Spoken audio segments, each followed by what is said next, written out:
got a few ideas, we've turned those ideas into some prototypes, and hopefully we've got some feedback from some end users. The next step is to identify the assumptions we have in those ideas. Now, by their definition, any new idea contains loads of assumptions, particularly about how users will change their behavior. What we need to do next is to identify and isolate those assumptions and design some experiments to test those assumptions. Let's look at how that works. There are two steps.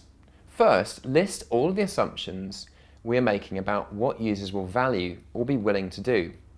Second, design simple, low-risk experiments to test just those assumptions. Let's use an example that we can all relate to. Uber. Now, of course, Uber is already out there, but let's imagine that the concept is still in its earliest stages and that we are part of the design team tasked with evolving it. So, assumptions we might list could be that people are willing to stop using their cab company of choice, that they're happy to get into the car of a stranger, or that they're okay with allowing their personal location to be tracked by a taxi or cab company.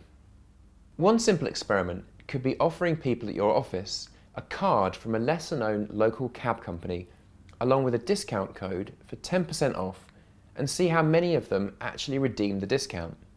You need to check this with the cab company, of course, in advance, but this small investment could result in big learning later on. Some pro tips for you.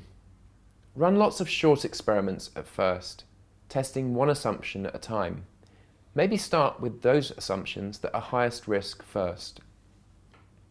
Use your experiments to learn about users' behavior beyond the ones you're testing for.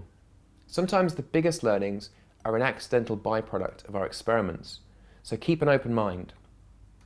Set experiment length and budget parameters for your team. Seek to encourage speed and minimal risk at first, allowing more time and budget for experiments as ideas evolve.